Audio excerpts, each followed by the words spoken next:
In March 2020, the world was turned upside down with COVID-19, with most of the population being told that they had to stay at home. I'm not sure any of us could have ever imagined such a thing happening, not being able to leave our very own home. But weirdly enough, I felt relieved. Finally, I had the time to slow down and unwind and focus on the things that I wanted to do rather than having to do. And despite being at home for almost 12 months, I've learned a number of things from the experience, so I thought I'd put them in a video. Lesson 1, slowing down. Most of my adult life, I've been busy, and some of that busy has been planning and doing my adventures. But the remainder was probably just me being a busy fool. In my late 30s, I was constantly tired, and I was beginning to think that that was how life would be from now on. But lockdown taught me that it's okay to slow down and do less, and actually, it felt quite nice. Lesson 2, smart income. I've been self-employed since 2006, first owning my beauty salon, which I had for 9 years, and then moving into social media consultancy, blogging, and making videos. I've always worked tirelessly to do well in business and thought that hard work and hustle was the only way to stay on top of my game. But during lockdown, something fascinating happened. Even though my work and my income dropped significantly, I was still able to earn a living by doing less. The amount of time I gained versus the amount of income I lost was not equal. Does that even make sense? And this taught me that I don't always have to be working at my maximum level in order to earn money. When I exercise, I train smart, and now I've learned to work smart, and working harder and longer doesn't always mean more money. In fact, working harder and longer increases the chance of burnout, and burnout completely stumps creativity and motivation. Lesson 3, simple living.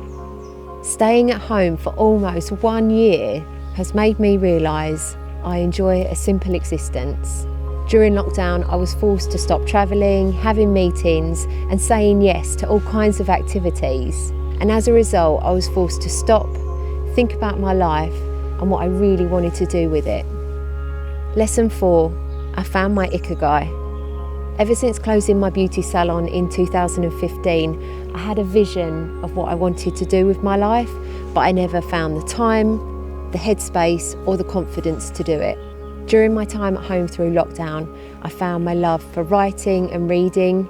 I did a 12-week creative writing course, and I also learned how to use a proper video editing software.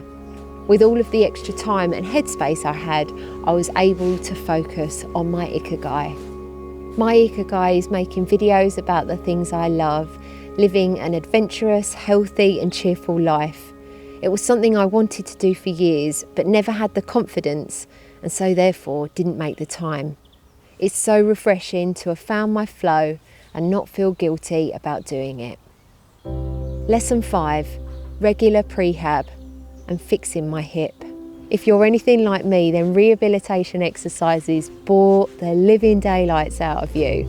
Over a year ago, I was given an excellent program to help fix some of my aches and pains, and I was meant to do it 3 times a week, but I rarely did. But with all of the extra time that I had during lockdown, I did the simple 15-minute routine, and as a result of doing it, I fixed my clicky left hip. I've had this clicky left hip for as long as I can remember, and although it doesn't hurt when it clicks, it doesn't make me feel very nice, and it makes me avoid certain exercises. Again, it was one of those things that I just thought that I would have to live with. My clicky hip has gone, some of my aches and pains have disappeared, and I'm absolutely thrilled. And after a year of doing the exercises, I still continue to do them almost every day. Lesson 6, speak to my parents regularly. With the prospect of not being able to see my parents due to the restrictions, I spoke to them more than usual. Not being able to see them made me appreciate and love them even more. And then in the 3rd lockdown, something quite fascinating happened, and I call it fascinating only because I never could have imagined that I ever would have done this.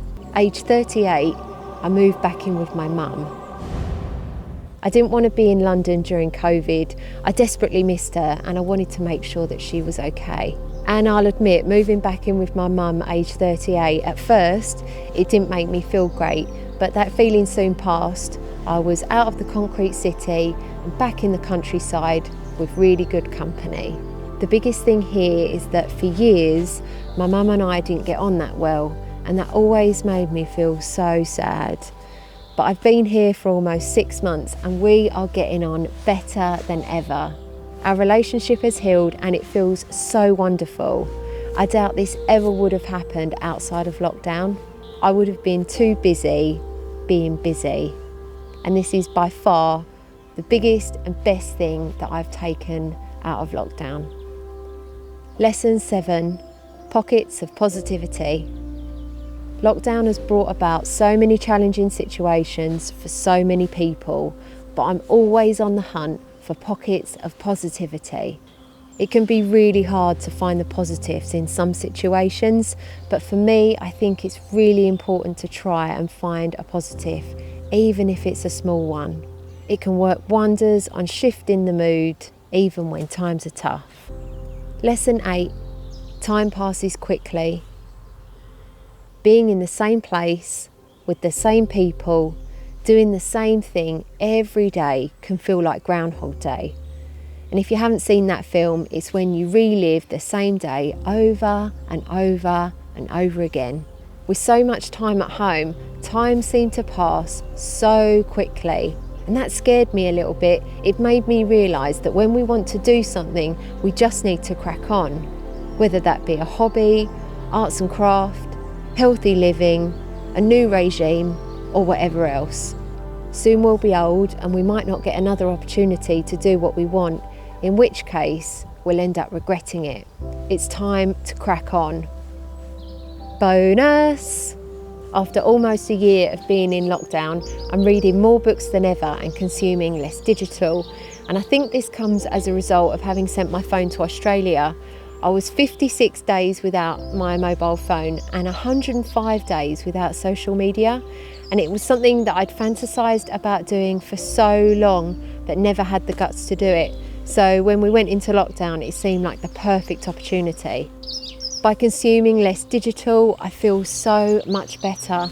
And I'd go as far to say this is the best that I've felt in all of my adult life. And that is a big statement.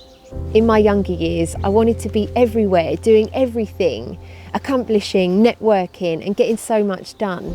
But as I get older, I realise I don't need to say yes to everything. I never would have wished for any of this to happen to the world, but I am grateful for the lessons that it's taught me. Future LT, if you're watching this back, I really hope that you're abiding by these lessons.